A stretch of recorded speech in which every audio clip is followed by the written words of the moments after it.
The following is a reading of a script that is a work in progress. It is copyright by Dewey D. Lang Jr. I have sought out the author to request to do a reading. I have read his short story, Pure, which this script is based on. If you want to find it, check it out at Samantha's Reading Corner. But today we're going to go through the actual script, and I hope you all enjoy. So the reading of today is from the Pure third draft from October 2019.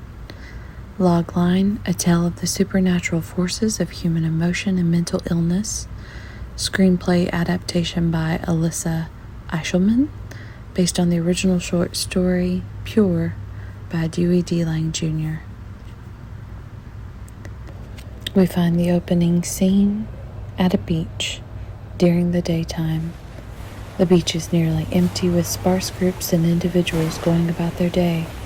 The sky is rather cloudy, with meek rays of sunlight peeking through. Dexter, a man in his 30s, settles into the sandy ground surrounded by overgrown marram grass. In his hand, he carries a small leather-bound journal. He is a man of overwhelming average appearance, neither attractive nor unattractive. His clothes are simple, with an unabashed nature. He wears a white crew-cut shirt, beige cargo shorts, and Birkenstock sandals. He is the epitome of normal.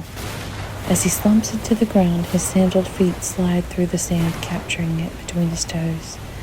Behind his outdated glasses, his eyes are closed. He inhales the breeze as it overtakes him. The wind pushes and pulls the grass about, creating a soothing rustle of nature. He hears the chime of a phone. Dexter's eye winces at the trauma of the familiar sound. We then see a montage of beachgoers. From the boardwalk, a young man and woman take a selfie as the wind blows the woman's hat into the air. On the beach, two teenage girls are typing away at their cell phones, giggling in between alerts. A cacophony of cell phone tones and vibrates are heard. Dexter's hand clenches into a balled-up fist. Among the noise, a cell phone tone gets louder. To the side of Dexter, his phone is going off. As we zoom in on the phone, we see the name Camilla, who's in her 30s as well. The caller ID displays her name. In the photo, her arms are wrapped around Dexter as she gives a wide grin while Dexter has a more controlled smirk. An attractive man holds out his camera, speaking into it as if to an audience. He uses his free hand to brush his hair that's tousled by the air current. Dexter's ears are ringing with a mixture of the sounds. His cell phone continues to get louder. Camilla is still trying to get a hold of him. His eyes wince tighter and face is riddled in agony. A fantastical vision of Camilla on the beach appears. She is smiling and laughing. Dexter's face relaxes for a moment. We see Camilla again. Beside her is an attractive man from before. He wraps his arm around her shoulder and pulls her in for a selfie together. Dexter's hand comes up to his temple to rub at the visible strain on his face. The pulsation of Dexter's heart grows loud. Camilla and the attractive man look cheerful. They laugh and kiss as the camera continues to flash. Looking at the phone, the call ends, revealing several missed calls from Camilla. Everything suddenly goes silent. The beach continues, and we hear the sounds of the wind running through the grass, the call of the seagulls, and the crashing of the waves of the ocean. Dexter's clenched hand gives away, allowing his fingertips to slip deep into the sand. All at once he exhales, and all of the chaos is drowned out. He opens his eyes to greet this new, peaceful place. The sun shines on the small, isolated mound he has placed himself on. He turns his attention now to his journal. Swiping through, he passes page after page of cursive writing and scribbled sketches. The artwork displays familiar faces such as Plato and Socrates. At last he comes to a blank page. His pen glides onto the paper. Dexter. It is in this overgrown, forlorn section of the beach where I find release from the horrific insanity we call society. The wind pushes at the edge of his page. His finger fights back against it, holding it down. Dexter continues. My admirations go to those philosophers, artists, and historians who so patiently strove to change them. A beam of sunlight slips away as the clouds close in. The beach is grayer now as the waves crash hard against the sand. Dexter continues. Perhaps eudaimonia is not entirely unattainable for those who are willing to cast out their vanity and social obsessions.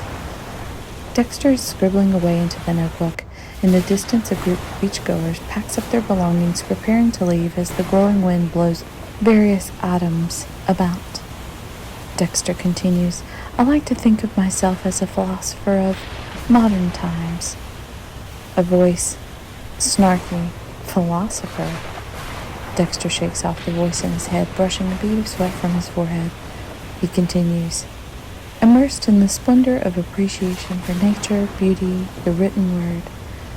Looking at Dexter's writing in the journal, it is sloppy and damn near impossible to read. Dexter continues.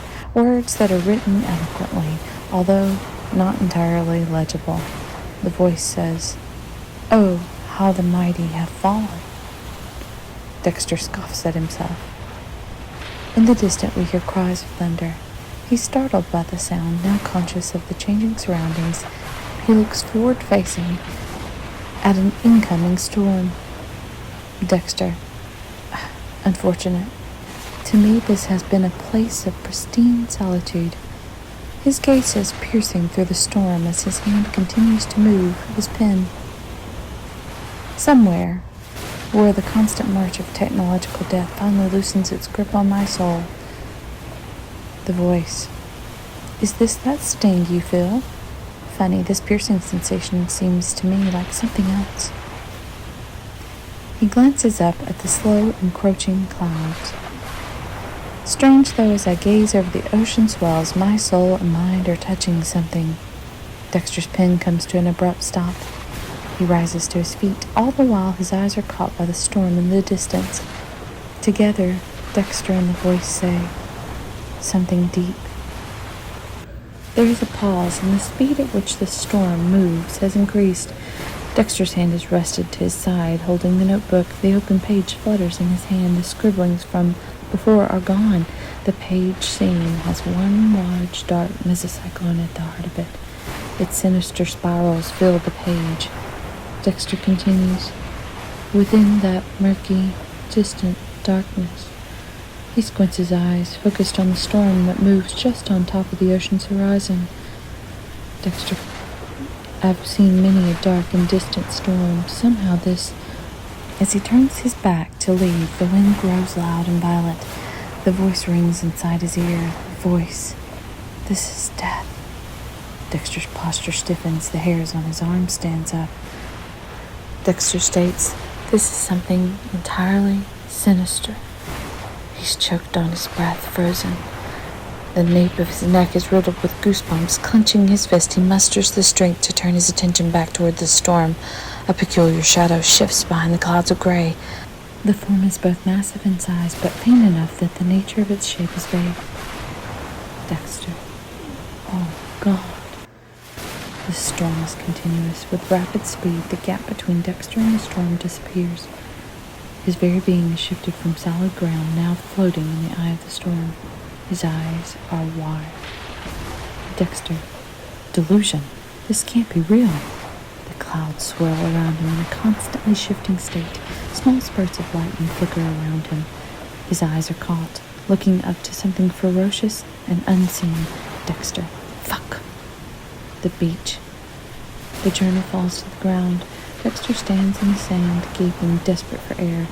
He clasps at his chest as he falters, his stance half falling to the ground. The thunder grows louder. Beneath his feet, the very sand vibrates.